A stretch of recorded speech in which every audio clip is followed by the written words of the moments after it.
সন্দেশখালী শেখ শাহজাহান নামের মার্কেটটি তাদের জমির ওপরেই তৈরি। অভিযোগ, জোর করে জমি কেড়েই তৈরি হয়েছে ওই মার্কেট। আরও অভিযোগ, 2013 সালে রীতিমতো প্রাণনাশের হুমকি দিয়েই জমি কেড়ে নিয়েছিল শাহজাহান। ইডি অফিসে এমনই অভিযোগ জানালেন নিজেদের জমির মালিক বলে দাবি করা 3 জন। জমা দিলেন জমির কাগজপত্র। শুক্রবার সকালে ইডি দফতরে আসেন সন্দেশখালী সরবেরিয়ার বাসিন্দা 3 ব্যক্তি। ইডি দফতরে এসে জমি সংক্রান্ত অভিযোগ জানান তারা।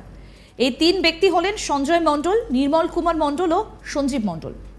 তাদের দাবি, সরবেরিয়ার 1 একর 15 শতক জমির ওপর যে মার্কেটটি রয়েছে, যার নাম শেখ শাহজাহান মার্কেট, সেই মার্কেটটি যে জমির ওপর রয়েছে সেই জমিটি তাদের পৈতৃক জমি।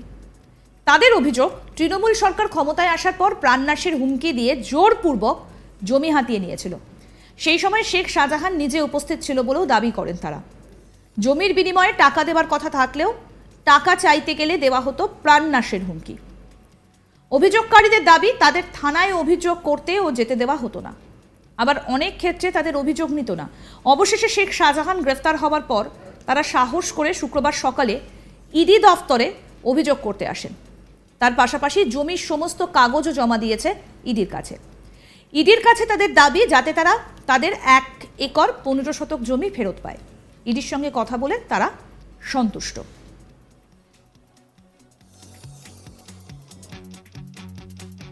অভিযোগকারী নির্মল কুমার মণ্ডল কি বলছেন এবার শোনাবো।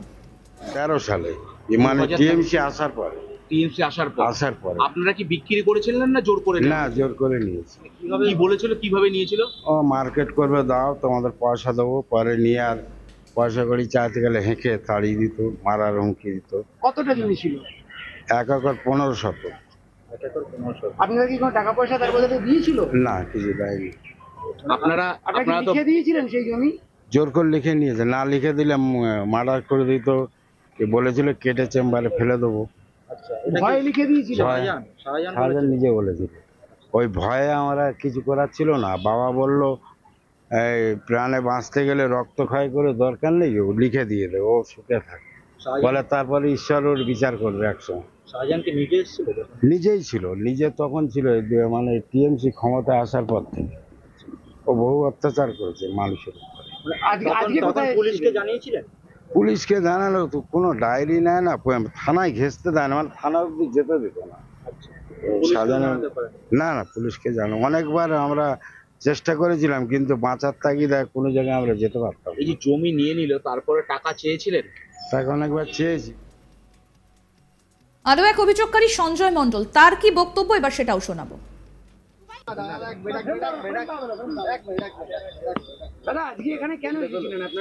আপনারাই আমার জমি শেখ শাহজাহান যে মার্কেটটা, ওটা আমাদের জায়গার উপরে শাহজাহান জবরদস্তি দখল করে নিয়ে নিয়েছিল। তার ব্যাপারে আমরা এই অফিসে এসেছিলাম। কত সালে নিয়েছিল?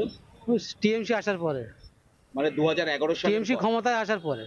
তখনই কি বলেছিল যে আপনাদের জমিটা দিয়ে দিন? না না না, ওসব ভয় দেখিয়ে, মেশিন দেখিয়ে, ভয় দেখিয়ে আমাদের কাছ থেকে সাদা কাগজে সব সই করিয়ে নিয়েছিল। সই টিপ সই সব করিয়ে নিয়েছিল। এটা কি জোর করে? এদিন শাহজাহান নিজেই জানিয়েছেন তিনি চক্রান্তের শিকার। বিজেপির নামও তুলেছেন তিনি। শোনাই কি বলেছেন এদিন শাহজাহান। শাহজাহান সাবিনা এন্টারপ্রাইজ কি দুবাই কনসাইনমেন্টে টাকা দিত? দুবাই কনসাইনমেন্টে টাকা দিত?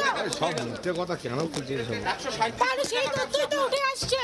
সেই তথ্যই তো উঠে আসছে। আরে সব দালাল তো, সব মিথ্যে। কারা কারা দালাল? বিজেপির দালাল সব। বিজেপির রাজনৈতিক ষড়যন্ত্র কারা করছে? শাহজাহান কারা, নাম বলুন। মাদক পাচার কি আপনি করতেন? মাদক পাচার কি আপনি করতেন? আপনি মাদক পাচার করতেন? আমাদের প্রতিনিধি অরিন্দম ভট্টাচার্য কি প্রতিবেদন তুলে ধরলেন এবার শুনবো। শেখ শাহজাহান নামের যে মার্কেট, সন্দেশখালীর সরবেরিয়াতে শেখ শাহজাহানের নামের যে মার্কেট, সেই মার্কেটটি যে জমির ওপর তৈরি, সেই জমিটি তাদের নিজেদের। এই রকম দাবি নিয়েই কিন্তু 3 জন ইডি দপ্তরে এলেন ইডিতে কমপ্লেন করতে।